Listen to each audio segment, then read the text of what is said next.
Shri T Ahmed Ali Sahib. അതിനുശേഷം 15 വർഷം Shri N A Nellikunnu സാഹിബും ഭരിച്ചിട്ട് പോയി.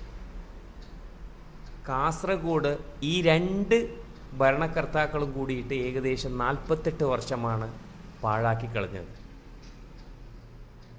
എന്തെങ്കിലും വികസന കാര്യങ്ങൾ ചർച്ച ചെയ്യാനുണ്ടോ കാസർഗോഡിന്?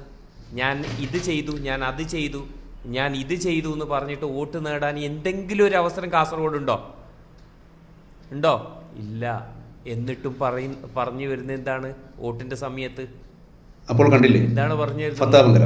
നമുക്കറിയാം ഫത്താബങ്കരയെ പ്രത്യേകിച്ച് പരിചയപ്പെടുത്തേണ്ട ആവശ്യമില്ലല്ലോ. കാസർകോട്ടെ അറിയപ്പെടുന്ന ബ്ലോഗറും സോഷ്യൽ മീഡിയ പ്രവർത്തകനും സാമൂഹ്യ പ്രവർത്തകനും പാർട്ടി പ്രവർത്തകനും അതുപോലെ പാർട്ടി നേതാവ് എന്ന നിലയിലൊക്കെ തിളങ്ങി നിൽക്കുന്ന കാസർഗോഡിന്റെ വികസനത്തിനായി മാത്രം ശബ്ദമുയർത്തുന്ന, എന്നും എപ്പോഴും കാസർഗോഡ് വികസനം ഉണ്ടാകണം, കാസർഗോഡിന്റെ മുന്നേറ്റത്തെ കുറിച്ച് മാത്രം സംസാരിക്കുന്ന പ്രശസ്തനായ ഒരാൾ. അദ്ദേഹത്തിന്റെ വീഡിയോയിൽ അദ്ദേഹം പറയുന്നത് വളരെ ശരിയായ കാര്യം തന്നെയല്ലേ. നമ്മളൊക്കെ ചിന്തിക്കേണ്ട കാര്യം. രാഷ്ട്രീയത്തിനപ്പുറത്തേക്ക് രാഷ്ട്രീയം എന്ന ആ വലിയൊരു ലഹരി മാറ്റി വെച്ചിട്ട് നമ്മൾ ചിന്തിക്കേണ്ട വലിയൊരു കാര്യം. തെരഞ്ഞെടുപ്പ് എടുക്കുമ്പോൾ മാത്രം നമ്മൾ മറന്നു പോകുന്ന ഒരു കാര്യം. യഥാർത്ഥത്തിൽ തെരഞ്ഞെടുപ്പിന് മുമ്പൊക്കെ നമ്മൾ വികസനമില്ല, കാസർഗോഡ് മണ്ഡലം വളരെ ശോഷിച്ച് കിടക്കുന്നു, ഇവിടുത്തെ MLA ഉണ്ടായിട്ട് ഒരു കാര്യമില്ല എന്നൊക്കെ നമ്മളെല്ലാവരും അങ്ങോട്ടും ഇങ്ങോട്ടും പറഞ്ഞ ആളുകൾ തന്നെയാണ്. പക്ഷേ തെരഞ്ഞെടുപ്പ് എടുക്കുമ്പോൾ മാത്രം ആ ഒരു ഇലക്ഷൻ വൈരാഗ്യം, ആ ഒരു ലഹരി, സ്വന്തം പാർട്ടിയോടുള്ള ആ ഒരു ലഹരി, അടങ്ങാത്ത ലഹരി, മറ്റുള്ളവൻ്റെ മുമ്പിൽ തോൽക്കാൻ മനസ്സില്ലാത്ത ആ ദുരഭിമാനം തലക്ക് പിടിച്ചിട്ടാകുമ്പോൾ നമ്മൾ ആ വികസനമില്ലായ്മ മറക്കുന്നു, എന്നിട്ട് വീണ്ടും പഴയതുപോലെ കൂട്ടുകുത്തുന്നു.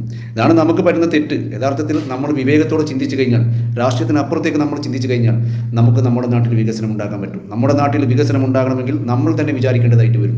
അതിന് ഈ പുതുതലമുറയിലെ ഒരു സമൂഹം ഉണർന്നു വരുന്നുണ്ട് എന്നുള്ളതൊരു വലിയൊരു നല്ല കാര്യം തന്നെയാണ്. വലിയൊരു മാറ്റം കാസർഗോഡ് ഉണ്ടാകാൻ പോകുന്നു. അത് വളർന്നു വരുന്ന യുവതലമുറ, പുതുതലമുറയിലെ വോട്ടർമാരിലൊക്കെ ആ രീതിയിലുള്ള ഒരു പ്രകടനമാണ്. അവരുടെ മനസ്സുകളിൽ, അവരുടെ സംസാരത്തിലൊക്കെ വലിയ രീതിയിലുള്ള മാറ്റം ഉണ്ട്. കാസർഗോഡ് മാറണം. കാസർഗോഡിൻ്റെ വികസനത്തിന് പോരായ്മ, തടസ്സം നിൽക്കുന്നത് പഴയ MLA മാർ തന്നെ. അവർക്ക് കഴിയാത്തത് പുതിയൊരു മാറ്റത്തിലൂടെ പുതിയൊരു വികസനം ഉണ്ടാക്കാൻ കാസർഗോഡ് സാധിക്കുമെന്ന് അവർ വിശ്വസിക്കുന്നു. ഈ ഫത്താബങ്കര പോലുള്ള ആളുകൾക്ക് ഇപ്പോൾ സ്ഥാനാർത്ഥിയായി പോലും രംഗത്ത് വന്നത് അദ്ദേഹം വളരെ വ്യക്തമായിട്ട് തുറന്നു പറഞ്ഞുകൊണ്ടു.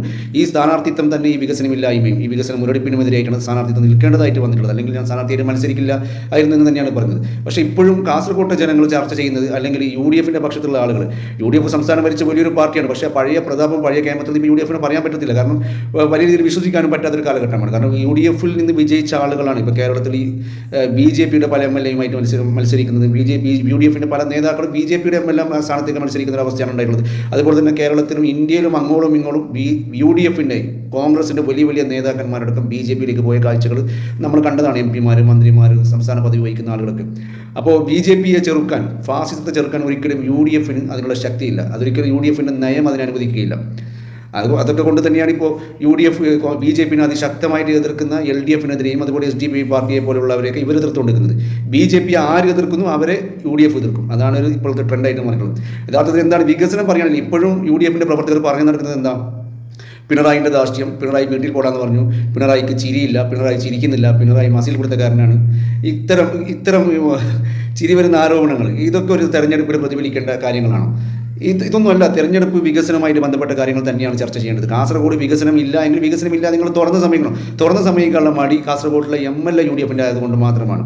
അപ്പോൾ അതിനൊരു മാറ്റം വരുത്തേണ്ടത് നമ്മളാണ്. അല്ലാതെ പിണറായി വിജയൻ ചിരിച്ചാലും ചിരിച്ചില്ലെങ്കിലും, അല്ലെങ്കിൽ വേറെ നിങ്ങൾക്ക് സംഭവിച്ചാലും, അല്ലെങ്കിൽ സ്ത്രീ സുരക്ഷാ പെൻഷൻ കൊടുത്തത് കൊണ്ട് അതിനെ ട്രോളുക, ഇലക്ഷൻ മുന്നിൽ കണ്ടിട്ടെന്ന് പറയുക. അതുപോലെ തന്നെ പെൻഷൻ പദ്ധതി, പെൻഷൻ ഉയർത്തിയിട്ട് ജനങ്ങൾക്ക് കൊടുത്തതിനെ ട്രോളുക. അങ്ങനെ ജനങ്ങൾക്ക് ചെയ്യുന്നതെല്ലാം നല്ല കാര്യങ്ങളും ട്രോളി തമാശയാക്കിയിട്ട് മുന്നോട്ട് കൊണ്ടുപോകും, ജനങ്ങൾക്കിടയിൽ അതിനെ അപമതിച്ച് കാണിക്കുക.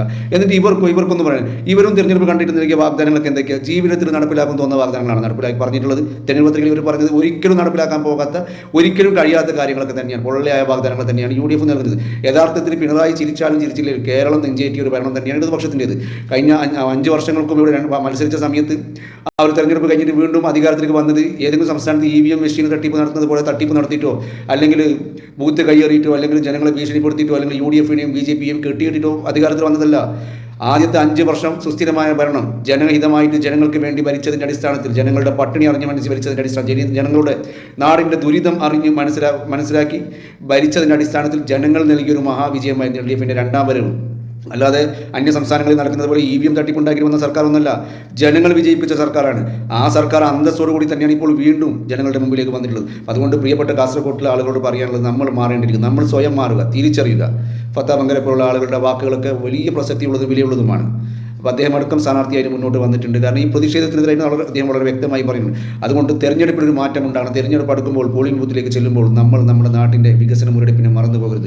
ആവേശമൊക്കെ ആകാം, പക്ഷേ അതൊരിക്കലും പണയപ്പെടുത്തുന്ന രീതിയിലേക്ക് മാറും. നമ്മുടെ ആവേശം ഇതൊക്കെ പാർട്ടിക്ക് അകത്ത് വേണം. പക്ഷേ ജനാധിപത്യ രീതിയിൽ തെരഞ്ഞെടുപ്പ് നടക്കുമ്പോൾ നാടിൻ്റെ വികസനം, ഭാവി അത് മുന്നിൽ കണ്ട് കഴിഞ്ഞ എത്രയോ 48 വർഷം തുടർച്ചയായിട്ട് നമുക്ക് നഷ്ടപ്പെട്ട് കഴിഞ്ഞു. CT അഹമ്മദ് മുതൽ എന്നെ നിലയ്ക്കുന്ന MLA വരെ ഇനിയും നഷ്ടപ്പെടാതിരിക്കാൻ വേണ്ടി കേരളത്തിൽ ഉണ്ടാകാൻ പോകുന്ന LDFന്റെ 3.0 ആ ഭരണത്തിൽ കാസർഗോഡ് മണ്ഡലത്തിലും ഒരു MLA ഉണ്ടാകണം.